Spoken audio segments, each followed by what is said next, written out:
नमस्कार साथियों।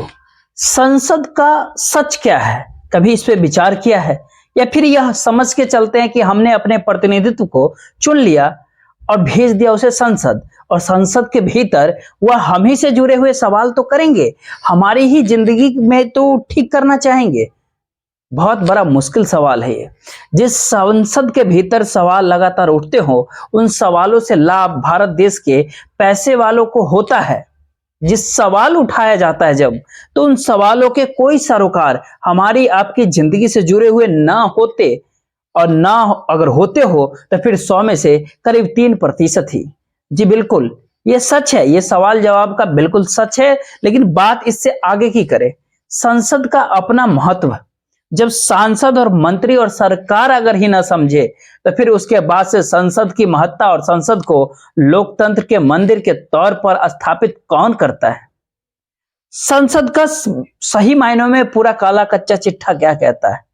संसद के भीतर बैठ करके अपने आप को लाभ दर लाभ पहुंचाना, इस संसद का सच है क्या? यह संसद का सच यह भी है इस दौर में कि वह जनता से लगातार करता चला गया और जनता के भीतर, लोगों के भीतर आक्रोश उसी संसद को लेकर के खड़ा हो गया। आज से नहीं, करीब 1950 में पहली बार भारत देश में नारा लगा था, संसद घेरो। उस समय तो नेशनल गवर्नमेंट होती, नेहरू जी प्रधानमंत्री थे। वर्तमान समय में तो पार्टियों की सरकार हो जाती है। तब से लेकर के अब तक, यानी पहली संसद से लेकर के आज की समय तक, संसद के घेराव को लेकर इस भारत देश में हजारों बार अलग अलग आंदोलन भी हुए, और उसमें करीब 72 आंदोलन ऐसे भी हुए जो संसद की घेराबंदी के लिए निकल गए। लेकिन उस समय में संसद की महत्ता थी। वर्तमान समय में क्या संसद की महत्ता? बिल्कुल भी नहीं है। इतिहास के भीतर नहीं झांकेंगे, वर्तमान समय में, वर्तमान संसद जो वर्तमान समय में चल रही है, जिसमें भारत देश की सरकार चलाने वाली, सरकार की अगुवाई करते भारत देश के प्रधानमंत्री नरेंद्र दामोदर दास मोदी है, गृह मंत्री अमित शाह हैं, पूरी कैबिनेट के मिनिस्टर है जिनकी तादाद करीब 75 के करीब है। दरअसल ये कौन से काम करते हैं और इससे जुड़ाव लोगों का कितना होता है? अगर चुनाव की जीत हार के बाद अगर लोग, जनता अगर छोड़ देती है अपने प्रतिनिधित्व के हवाले सब कुछ, तो वही प्रतिनिधि क्या संसद के भीतर पहुंचकर क्या कमाल करते हैं? आज इसी पूरे काले कारनामे के ऊपर ध्यान देने की जरूरत है। एक सवाल और कि जो आपके मन में कहीं ना कहीं बीते कुछ 2-3 दिनों के भीतर जरूर उठ रहा होगा कि संसद के ऊपर जो घटना घटी है संसद को लेकर के, वो जो सांसदों का विरोध हुआ उसके बाद, और उस विरोध करने वाले सांसद चाहते थे कि इस भारत देश की सरकार संसद की जो घटनाएं हुई है उसके ऊपर जवाब दे दे, लेकिन जवाब नहीं दिया गया और 15 सांसदों को बर्खास्त कर दिया गया, संसद के बाहर कर दिए गए उन्हें। सवाल संसद के भीतर और बाहर होती हुई घटनाएं और संसद जब चल रही होती है तब की परिस्थिति कौन सी ज्यादा नाजुक है, उसको सुने समझे उससे पहले कुछ अगले 5 दिनों के भीतर, जो सोमवार से लेकर के शुक्रवार तक चलेगी, उसमें कोई कामकाज नहीं होगा, क्योंकि सरकार जवाब देगी नहीं, और सरकार जवाब अगर नहीं देगी तो विपक्ष उसे चलने ही नहीं देगा। इसका जिक्र जो है आज कुछ इस प्रकार से निकल करके सामने आया, जरा इसको सुन लिए, देखिए। जब तक गृह मंत्री दोनों सदनों में नहीं आएंगे और बयान नहीं देंगे, तो दोनों सदन का चलना, मैं समझता हूं, संभावनाएं बहुत कम दिखती हैं। We request the minister, Home Minister, kindly come to the parliaments and tell the parliaments whatever he wants to say. He owes an explanation to the parliament and through the parliament to the people of India. For the last 2 days, we are asking, where is the Home Minister? Where is he? The country, nobody sees him.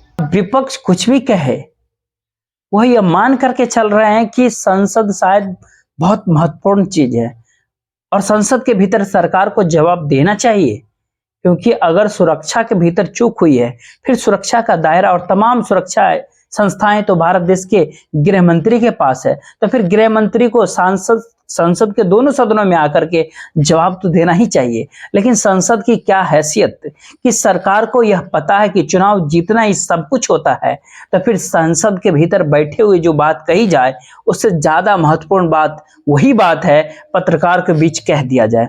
और यही बात कल भारत देश के गृह मंत्री अमित शाह जी ने किया। उन्होंने संसद के भीतर कोई भी जवाब नहीं दिया जो संसद के भीतर घटनाएं हुई। उन्होंने एक न्यूज चैनल के कार्यक्रम में इंटरव्यू देते समय कहा कि जो घटना घट गई उसके ऊपर राजनीति नहीं होनी चाहिए, यानी संसद से ज्यादा महत्वपूर्ण इस देश की पत्रकार है, इस देश का न्यूज चैनल है।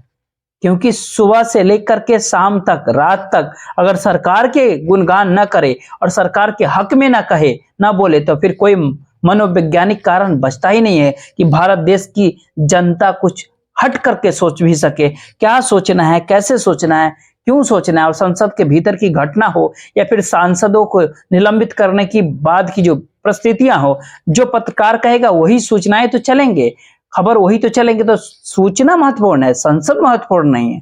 तो भारत देश के गृह मंत्री अमित शाह जी ने एक न्यूज चैनल के सामने उन बातों का जिक्र कर दिया जिन बातों का जिक्र हुआ अगर संसद के भीतर करते तो फिर संसद का शायद कोई महत्व होता।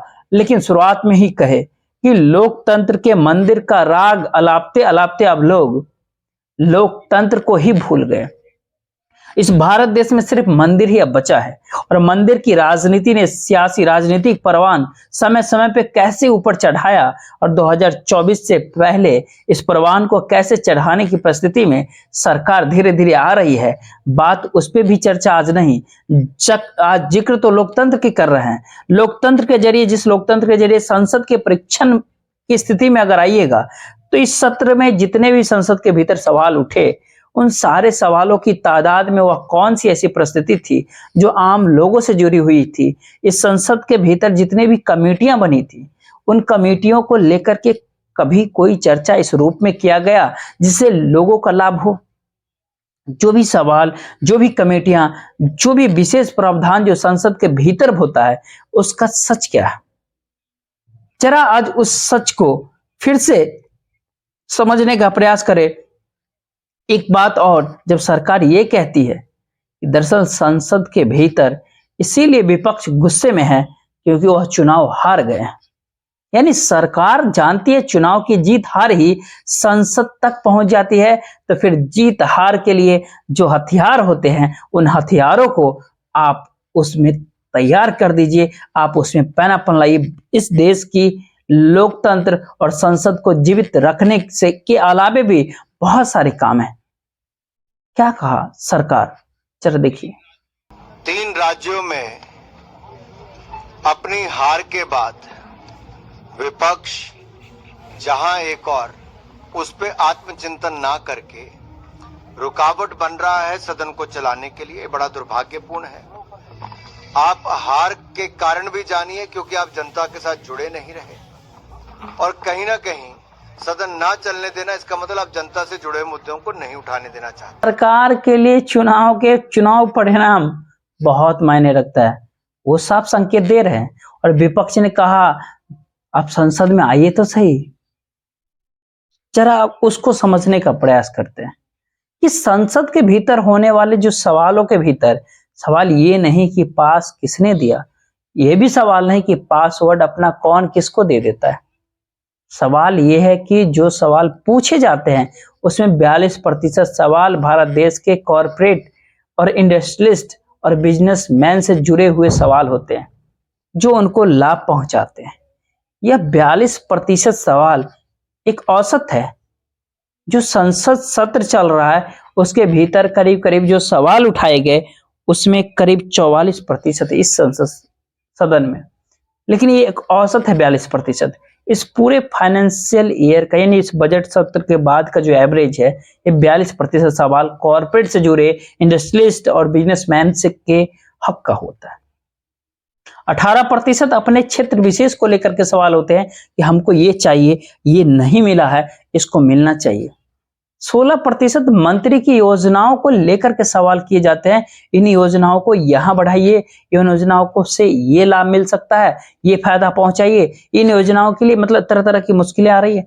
14% सरकार की नीतियों को लेकर के सवाल किए जाते हैं कि आप ये पॉलिसी ले रहे हैं तो ये समस्या होगी और ऐसे इस तरीका से हमारे क्षेत्र में, हमारे इलाके में इस तरह की मुश्किलें होंगी। केवल 3% ही सवाल आम लोगों की जरूरत से जुड़े हुए सवाल इस संसद के भीतर उठते हैं, जिसे महंगाई जिसमें बेरोजगारी है, जिसमें मनरेगा का काम भी एक जुड़ता है, जिसमें इस देश के भीतर में मैन्युफैक्चरिंग सेक्टर के भीतर लगातार कम होता रोजगार भी है। बढ़ती हुई महंगाई ने शिक्षा भी महंगाई हो गई, वह भी इस 3% के भीतर ही आता है। यह तो एक सवाल है। अगला सवाल, जो विशेष तौर पर जो कमेटियां बनाई गई है, 40 कमेटियां काम कर रही है इस समय में संसद के भीतर, क्या कभी ये सोचे हैं कि समूचे लोकसभा और राज्यसभा के सदस्य इन कमेटियों के भीतर बैठकर आखिर करते क्या होंगे और उसका आउटपुट होगा क्या, निकलेगा क्या जो इस देश को प्रभावित कर रहा हो? ऐसा कुछ भी ना सोचा जाए कि इन कमेटियों के जरिए कुछ ऐसी बात निकल करके आ जाए जिसके जरिए ये कहा जाए इतने सांसदों ने मिलकर के इतना कमाल किया। ऐसी कोई भी बैठक बीते 1 साल में नहीं हुई है।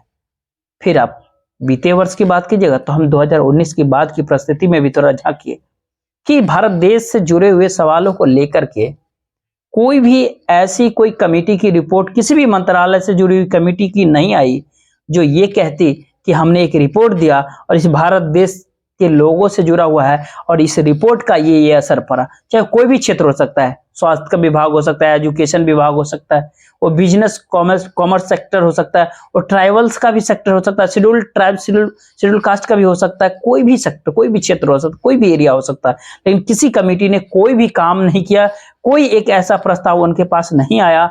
और क्योंकि हर मंत्री ही हर कमेटी का चेयरमैन होता और स्टेट मिनिस्टर जो होते हैं उसके साथ जुड़े होते हैं, उसके अलावा लोकसभा राज्यसभा सदस्यों को जोड़ा जाता है। तो जिक्र तो हम कर रहे हैं कि भारत देश से संसद का क्या जुड़ाव है और यह संसद को लेकर के जो सवाल है इस देश के भीतर, उन सवालों को लेकर के गुस्सा क्यों बढ़ गया है। सवाल तो ये हो रही थी, लेकिन सवाल तो इसके भीतर कोई काम भी नहीं होता है। आप लगेगा कि थोड़ा और इसको खुल करके कहिए। तो जो 40 कमेटियां बैठी उसके भीतर समझ लीजिए कि अगर पहली कमेटी एग्रीकल्चर फार्मर वेलफेयर का अगर लेते हैं, इससे पहले तोमर, कृषि मंत्री तोमर साहब थे तो चेयरमैन थे, अभी नहीं है। तो अभी जो प्रभार जो है वो दे गया अर्जुन मुंडा जी को, इस समय वह चेयरमैन है। उनके साथ 2 स्टेट मिनिस्टर कैलाश चौधरी और शोभा करंजले जो कर्नाटक से आती हैं। इनके साथ लोकसभा के 14 सांसद है इस कमेटी के भीतर, राज्यसभा के 5 सांसद है। अब कुछ के नाम भी आपको बताते हैं जिससे और साफ हो जाए कि इस भारत देश को चलता कैसे, संसद की जुड़ाव लोगों से क्यों नहीं है इस दौर में, और सांसदों का अपना जीवन भी, वह मुद्दे कुछ भी सड़क पे कहते हो लेकिन संसद से उनका कोई भी लगाव नहीं होता। अन्यथा वो संसद के भीतर या शोर मचा सकते हैं कि इस कमेटी को भंग कर दिया जाए, हम कमेटी के सदस्य नहीं रहेंगे। यह सब कुछ सिर्फ दिखावे के लिए है जो पारंपरिक तौर पर चलता आ रहा है। कोई भी तो ये कहे, कोई नहीं सवाल करेगा। सवाल लोकसभा के 14 सदस्य जो उसमें कुछ नाम धनुष कुमार, गुरजीत सिंह, रमा देवी, संजय यादव, विष्णुदेव शर्मा, राजवीर दिलेर। राज्यसभा के भी 5 सदस्य हैं और राज्यसभा के 5 सदस्यों के भीतर एक सदस्य है देव गौड़ा जी जो पूर्व प्रधानमंत्री भी रह चुके हैं। कांग्रेस के मुकुल वासनी राम शकल भी हैं, आदित्य प्रसाद करके गीता और उर्फ चंद्र प्रभा करके भी हैं, वो भी मौजूद हैं। क्या लोकसभा की इस कमेटी और राज्यसभा की इस कमेटी के जरिए एग्रीकल्चर एंड फार्मर वेलफेयर का कोई सवाल उठा हो? बिल्कुल भी नहीं उठा। अगर लेबर एम्प्लॉयमेंट के भीतर आइएगा तब भूपेंद्र यादव चेयरमैन है, मंत्री हैं। रामेश्वर तेली जो स्टेट मिनिस्टर है वो होंगे। लोकसभा के 8 सांसद, राज्यसभा के 5 सांसद उसमें भी जुड़े हुए हैं। लोकसभा के 8 सांसदों के नाम जरा देखिए, क्योंकि जिन जिन इलाकों से आते हैं वो जरा समझे और जाने कि लेबर और एम्प्लॉयमेंट को लेकर के ये सांसद अपने क्षेत्रों के लोगों को क्या कहते हैं और जिस तरीके से कानून बनना चाहिए, जिसके लिए प्रोटोकॉल है कि वहां पे कमेटियां काम करे, वह कुछ भी नहीं करती। भागीरथ चौधरी है, हेमंत वारिक, प्रताप राव यादव, उमेश यादव, सुनील कुमार मंडल, सुनील कुमार सोनी, सुमेधानंद सरस्वती, एक और कोई है, यानी जो लेबर एंड एम्प्लॉयमेंट कमेटी से जुड़े हैं। राज्यसभा के 5 सांसद है इसमें, अशफाक खान, इरेना कारी, राजमणि पटेल, संगीता यादव, सुशील कुमार गुप्ता। कोई भी काम नहीं।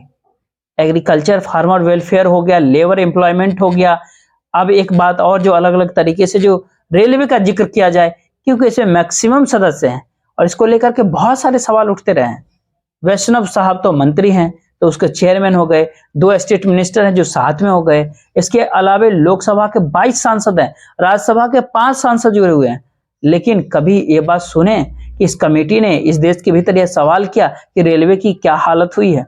और ये वंदे भारत के चक्कर में और पैसा कमाने के चक्कर में ही जो भारत देश में रेलवे का बंटाधार किया गया है, रेलवे का निजीकरण कर दिया गया, पटरियों को कॉर्पोरेट के हवाले कर दिया गया, कुछ रूट्स भी कॉर्पोरेट को ही दे दिए गए। लोगों की रीढ़ के ऊपर कैसे हमला किया गया, कोई कमेटी कोई रिपोर्ट दे सकी? कोई सरोकार है ही नहीं जनता से। जब इन सरोकारों का जिक्र अगर नहीं हो पाता है तो लगता है यहाँ पर जिक्र करना चाहिए। एक रूल 377 एक रूल है जिसके भीतर स्पेशल मेंशन के तहत ही उस मंत्रालय से जुड़े हुए सवाल उठाए जाते हैं। यहां भी सन्नाटा शून्य दिखाई देगा। जो स्पेशल पेंडिंग में पड़े हुए वो करीब 410 सवाल ऐसे हैं जो अभी पेंडिंग में पड़े हुए हैं, जिनके ऊपर काम होना चाहिए लेकिन नहीं हो पा रहा है। क्योंकि संसद के भीतर जब भारत देश के गृह मंत्री संसद से बेहतर न्यूज चैनल का दफ्तर मानते हैं और वहां इंटरव्यू देकर के जो बात कहना संसद में कहना चाहिए वो मीडिया को कह रहे हैं। उद्घाटन संसद के भीतर रहने के लिए वो कहीं उद्घाटन समारोह में होते हैं या फिर मुख्यमंत्री के शपथ ग्रहण समारोह में मौजूद थे। ऐसा भी नहीं कि उन्हें भाषण देना था, लेकिन अपनी मौजूदगी का एहसास उसी समय जब संसद चल रही होता है या फिर नहीं चल पा रहा हो और उसको लेकर के बहुत सारे सवाल हर किसी के जहन में उठ रहा है, तो उसके भीतर 377 के तहत जो स्पेशल मेंशन किया जाता है उसमें कॉमर्स इंडस्ट्री के जुड़े हुए 17 मामले, एजुकेशन से जुड़े हुए 15 मामले, हेल्थ स्वास्थ्य से जुड़े हुए 22 मामले अटके पर है। सबसे ज्यादा रेलवे से जुड़े हुए 80 मामला है, एग्रीकल्चर से जुड़ा 11 मामला है, लेबर एम्प्लॉयमेंट से जुड़ा 7 मामला है, रूरल डेवलपमेंट उसमें कैसे मुद्दे होंगे? चाहे मनरेगा में 100 दिन काम तो दे नहीं सकते हैं, 100 दिन दे तो दीजिए कम से कम, लिखा है तो एवरेज औसत 47 दिन निकलता है। एक सवाल उठता है कि स्पेशल मेंशन के साथ क्या 100 दिन से बढ़ा करके 200 दिन कर दीजिएगा तो 100 दिन काम मिल जाएगा? इस पर भी बात करने की स्थिति में सरकार नहीं, जहां पे सबसे न्यूनतम मजदूरी दी जाती है मनरेगा के भीतर, तब भी संसद है, लोकतंत्र का मंदिर है, गुस्सा संसद को लेकर के है। संसद के भीतर और बाहर हंगामा है, शोर है, लेकिन संसद को लोगों से क्या लेना देना है और जनता को संसद से क्या लेना देना है? ये सवाल इसलिए भी बहुत बड़ा है इस दौर में क्योंकि बहुत सारे इंश्योरेंस भी इस तरह के कहते हैं, अलग अलग इश्यूज के लेकर के बहुत सारे इंश्योरेंस देती है, ये करेंगे वो ये करेंगे वैसा करेंगे फलाना ढिमका, मतलब तमाम तरह की बातें। आपको जानकर के हैरानी होगी इस सरकार ने 2019 के बाद से 32,830 इंश्योरेंस दिया है जिसके ऊपर कोई भी पूर्ति नहीं हो पा रहा। 32,000 यानी लोकसभा के भीतर 13,377 इंश्योरेंस, राज्यसभा में 19,453 इंश्योरेंस।